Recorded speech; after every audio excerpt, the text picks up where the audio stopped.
नमस्कार, स्वागत है आपका बिहार समाचार में। चलिए जानते हैं आज के बिहार की अब तक की सबसे बड़ी और महत्वपूर्ण खबरों के बारे में। सभी खबरें आपके लिए काम की होने वाली है, पर इससे पहले अगर आप चैनल पर नए हैं तो चैनल को सब्सक्राइब जरूर कर लें ताकि आपको बिहार की हर ताजा तरीन खबरें सबसे पहले मिल सके। तो चलिए शुरुआत करते हैं आज की पहली और बड़ी खबर से। बिहार में मजदूरी करने वाले किशोर युवाओं को मिलेंगे 25-25 हजार रुपए। बिहार सरकार ने लिया बड़ा फैसला। बिहार सरकार ने मजदूरी करने वाले 14 साल से 18 साल तक के किशोरों को 25-25 हजार रुपए अनुदान देने का फैसला किया है। मुख्यमंत्री राहत कोष से बाल श्रमिकों के साथ ही अब किशोर मजदूरों को भी अनुदान राशि दी जाएगी। श्रम संसाधन विभाग की ओर से ये जानकारी दी गई है। आपको बता दें कि हाल ही में सरकार ने बाल श्रम से जुड़े नियमों में बदलाव किया है और इसके तहत बाल श्रम से विमुक्त कराए गए किशोरों के पुनर्वास के लिए ये राशि दी जाएगी। यानी जिन किशोर युवाओं ने 14 साल की उम्र पूरी कर ली है लेकिन उनकी आयु 18 साल से कम है और जिनका विवरण चाइल्ड लेबर ट्रैकिंग सिस्टम में दर्ज है, उनको भी अब विमुक्त कराए गए बाल श्रमिकों की भांति ही मुख्यमंत्री राहत कोष से अब हर श्रमिक को 25-25 हजार रुपए अनुदान दिया जाएगा। उनको पढ़ाई करने के लिए, शिक्षा के लिए प्रोत्साहित किया जाएगा, यानी कि वो पढ़ाई कर सकेंगे और अपने जीवन में कुछ करने के लिए योग्य हो जाएंगे। बिहार में बेरोजगार युवाओं के लिए नौकरी का बम्पर मौका। 15,000 होमगार्ड जवानों के लिए निकलेगी वैकेंसी। बिहार में सरकारी नौकरी की चाहत रखने वाले युवाओं के लिए बहुत बड़ी खबर है। बिहार पुलिस में होमगार्ड के 15,000 से भी अधिक पदों पर बहाली की प्रक्रिया बहुत ही जल्द शुरू कर दी जाएगी और इस भर्ती प्रक्रिया का प्रस्ताव रोस्टर बिहार सरकार को भेजा जा चुका है। जल्द ही इसके लिए नोटिफिकेशन भी अब निकलने ही वाला है। इसके लिए विज्ञापन यानी नोटिफिकेशन csbc.bihar.gov.in पर जारी किया जाएगा और नोटिफिकेशन निकलने के बाद तय सीमा के अंदर ही लोगों को उसके लिए ऑनलाइन आवेदन भी करना होगा। और अगर क्वालिफिकेशन की बात करें तो इसमें ऑनलाइन आवेदन करने के लिए आपके पास मात्र 10वीं पास या फिर 12वीं पास लोग या फिर ग्रेजुएशन पास युवा भी आवेदन कर सकते हैं। बिहार के स्कूलों में अब बनेगी छात्रों की ऑनलाइन हाजिरी। बिहार के 6 जिलों में जारी हुआ फरमान। जी हां, बिहार के स्कूलों में अब छात्र छात्राओं की अब ऑनलाइन हाजिरी बनने वाली है। अटेंडेंस बिल्कुल ऑनलाइन बनाए जाएंगे। बिहार सरकार ने इसे लेकर प्लान तैयार कर लिया है और अभी पायलट प्रोजेक्ट के तहत राज्य के 6 जिलों का चयन किया गया है। इन 6 जिलों के 5-5 स्कूलों में ये व्यवस्था लागू होगी। शिक्षा विभाग के अपर मुख्य सचिव डॉक्टर एस सिद्धार्थ ने संबंधित जिलों को दिशा निर्देश भी जारी कर दिया है। ये व्यवस्था के तहत अब संबंधित विद्यालयों को टैबलेट दिया जाएगा।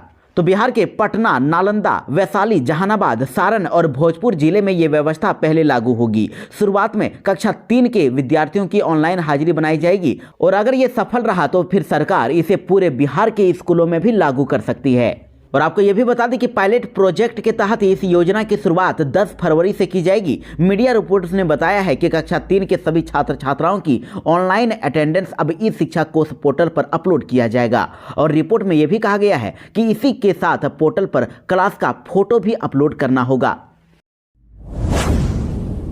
बिहार में बहुत ही जल्द होगी असिस्टेंट प्रोफेसरों की नियुक्ति। BSUSC के अध्यक्ष ने दी बड़ी जानकारी।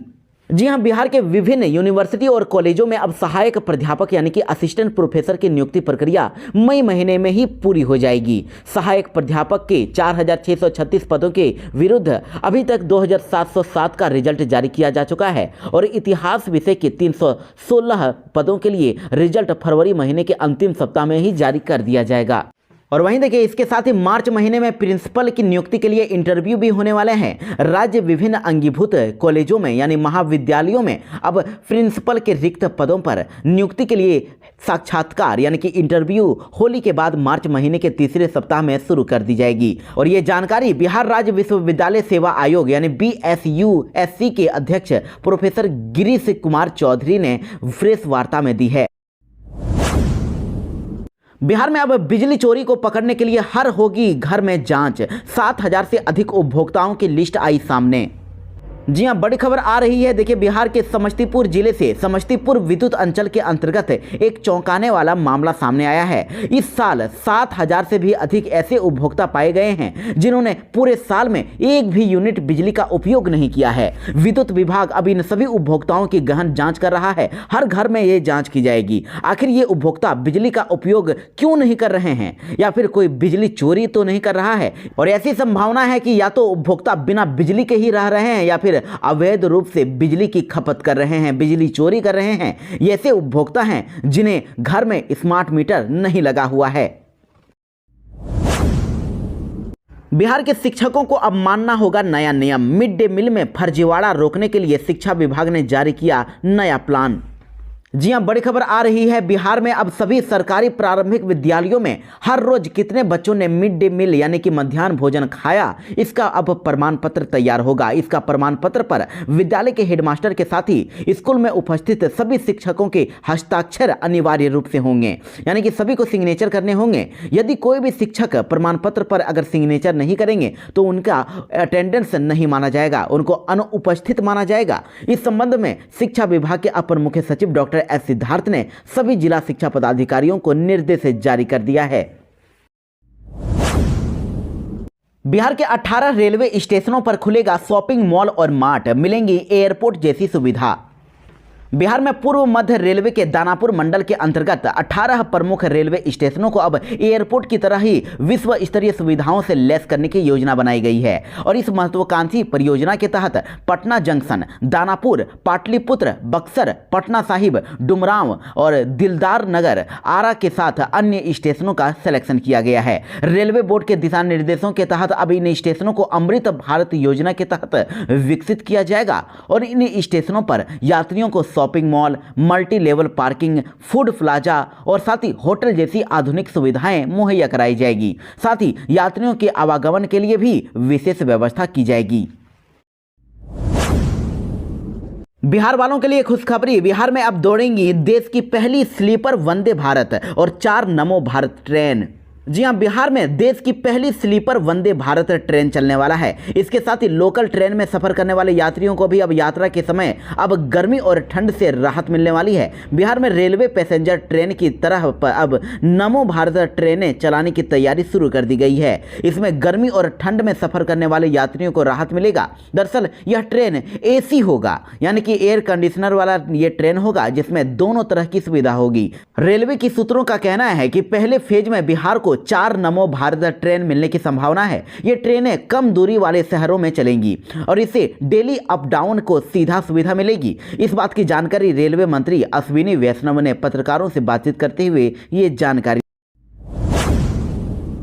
नीतीश सरकार ने लिया बड़ा फैसला, 4,000 रुपये बढ़ाया गया मानदेय और 77,000 अफसरों को मिलेगा फायदा। जी हां, बिहार सरकार ने मतदाता सूची तैयार करने में यानी वोटर लिस्ट बनाने में बड़ी भूमिका निभाने वाले बूथ लेवल अफसरों के पारिश्रमिक यानी कि मानदेय में अब 4,000 रुपये की वृद्धि कर दी है। प्रस्ताव को मंत्रिमंडल ने भी स्वीकृति दे दी है और करीब 77,000 से भी अधिक BLO इससे अब लाभान्वित होने वाले हैं। और कैबिनेट के अपर मुख्य सचिव डॉक्टर एस सिद्धार्थ ने बताया कि BLO को 1 अप्रैल 2025 के प्रभाव से प्रति BLO 6,000 रुपये मानदेय को बढ़ाकर अब 9,000 प्रति वर्ष कर दिया गया है। इसके साथ ही मतदाता सूची में पुनरीक्षण यानी कि इसके बाद और भी ज्यादा लोगों को जोड़ने के लिए घरों का भ्रमण करने पर 1,000 रुपए एक्स्ट्रा हर साल दिया जाएगा। प्रति BLO 4,000 रुपए अतिरिक्त सालाना मिलेगा और इस पर हर साल 31 करोड़ 15 लाख रुपए सरकार के खर्च होने वाले हैं।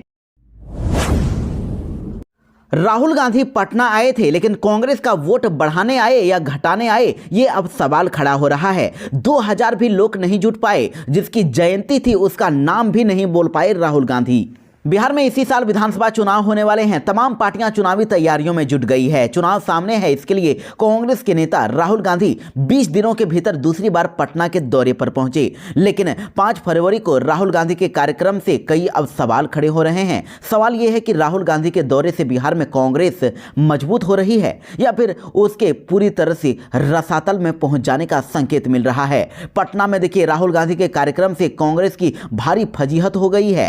राहुल गांधी पटना में कांग्रेस के दिग्गज नेता रहे स्वर्गीय जगलाल चौधरी की जयंती समारोह में शामिल होने के लिए पहुंचे थे और कांग्रेस कमेटी ने इस कार्यक्रम का आयोजन किया था। और आपको बता दें कि छपरा के पासी जाति के परिवार में जन्मे जगलाल चौधरी ने स्वतंत्रता संग्राम में अहम भूमिका निभाई थी। वो 4 बार बिहार सरकार में मंत्री भी बनाए गए थे और उनकी 130वीं जयंती पर ही राहुल गांधी पटना आए थे और उनके जयंती पर पहली बार कांग्रेस ने किसी बड़े समारोह का आयोजन किया था। लेकिन जानकर हैरानी होगी कि मंच पर लगे बैनर पर मोटे मोटे अक्षरों में जगलाल चौधरी जयंती समारोह लिखा हुआ था, लेकिन राहुल गांधी ने जगत चौधरी को श्रद्धांजलि देना शुरू कर दिया। उन्होंने जगलाल चौधरी का नाम ही गलत पढ़ लिया या फिर बयान दे दिया। अपने भाषण में उन्होंने स्वर्गीय जगलाल चौधरी को 3 बार जगत चौधरी कह दिया और उसके बाद वहां मौजूद लोगों ने जब इसको लेकर आवाज उठाई तो फिर राहुल गांधी ने नाम सुधारा। बिहार बजट सेशन को लेकर आई बड़ी खबर। 3 मार्च को पेश होगा बिहार का बजट। 28 फरवरी से शुरू होगा बिहार विधानसभा का सत्र। बिहार विधानमंडल का बजट सत्र 28 फरवरी 2025 से शुरू होने वाला है और ये 28 मार्च 2025 तक चलेगा। इस दौरान टोटल 21 बैठकें आयोजित की जाएगी। बजट सत्र के पहले दिन यानी कि 28 फरवरी को राज्यपाल आरिफ मोहम्मद खान दोनों सदनों के संयुक्त सत्र को संबोधित करेंगे और इस संबोधन में वे एनडीए सरकार की भावी योजनाओं और अब तक राज्य में किए गए विकास कार्यों की जानकारी देंगे। वहीं आपको बता दें कि 3 मार्च 2025 को उप मुख्यमंत्री सह वित्त मंत्री सम्राट चौधरी के द्वारा साल 2025-26 का बजट पेश किया जाएगा। यह बजट सत्र चुनावी वर्ष में होने के कारण महत्वपूर्ण माना जा रहा है क्योंकि यह सरकार का अंतिम बजट सत्र होगा और इसके बाद इसी साल विधानसभा चुनाव होगा। तो विधानसभा और विधान परिषद की ओर से बजट सत्र के लिए सरकार को पहले ही शेड्यूल भेजा गया है, जिसके आधार पर सरकार ने कैबिनेट में इस पर मुहर लगाई है। सरकार ने लिया बड़ा फैसला। अब 1 अप्रैल से बंद हो जाएगी महिलाओं की ये सरकारी स्कीम। जी हां, वित्त मंत्री निर्मला सीतारमण ने 1 फरवरी को बजट पेश किया। इस दौरान बजट में कई बड़ी घोषणाएं की गई और आयकर से जुड़ी कई राहत की खबरें भी चर्चा में आई। लेकिन इसके अलावा बजट में कई बातों का जिक्र किया गया। लेकिन बजट 2025 में वित्त मंत्री के द्वारा इस बार महिला सम्मान सेविंग्स सर्टिफिकेट को आगे बढ़ाने के प्रस्ताव नहीं दिया गया है।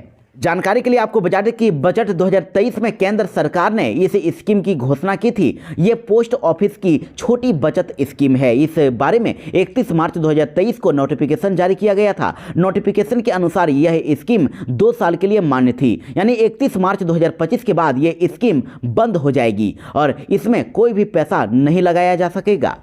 और इस स्कीम के बारे में आपको बता दें तो देखिए, इस स्कीम में महिलाओं को 7.5% की दर से ब्याज मिलता है, जो अधिकतर बैंकों की एफडी से भी ज़्यादा है। और महिला सम्मान सेविंग सर्टिफिकेट में कम से कम 1000 रुपये और 100 रुपये के मल्टीपल में निवेश किया जा सकता है। और इस स्कीम में इन्वेस्ट करने पर महिलाओं को सालाना 7.5% की दर से ब्याज मिलता है और खाता को खोलने की तारीख के 2 साल के बाद व्यक्ति को बैलेंस का भुगतान दे दिया जाता है। लेकिन अब इसमें यह खबर आ रही है कि इसको अब जल्द ही बंद किया जा सकता है। बिहार में बढ़ते क्राइम को लेकर तेजस्वी ने बोला बड़ा हमला। कहा रिटायर्ड अधिकारी और अपराधी चला रहे हैं एनडीए की सरकार। जी हां, बिहार में बढ़ते अपराध को लेकर अब बिहार विधानसभा के नेता प्रतिपक्ष तेजस्वी यादव ने मुख्यमंत्री नीतीश कुमार पर बड़ा हमला बोला है। तेजस्वी यादव के साथ साथ उनकी पार्टी आरजेडी के एक्स अकाउंट पर एनडीए सरकार को निशाना बनाया गया है। देखिए, तेजस्वी यादव ने सहरसा के एक वीडियो को शेयर किया है जिसमें हथियारबंद अपराधी पेट्रोल पंप कर्मी से लूटपाट करते दिख रहे हैं और सोशल मीडिया पर वायरल इस वीडियो को तेजस्वी यादव ने शेयर करते हुए लिखा है कि सहरसा में हथियारबंद अपराधियों ने पेट्रोल पंप लूट लिया। कमजोर और बेबस मुख्यमंत्री के कारण अपराधियों के हौसले बुलंद हैं और बिहार की बदहाल विधि व्यवस्था के कारण बिहार में हत्या, गोलीबारी, बलात्कार, लूट, चोरी, छिनतई, अपहरण और रंगदारी की घटनाएं सामान्य हो गई है। सरकार में बेचारे मंत्री और मुख्यमंत्री सिर्फ मुखदर्शक बने हुए हैं। रिटायर्ड अधिकारी ही और अपराधी एनडीए सरकार चला रहे हैं।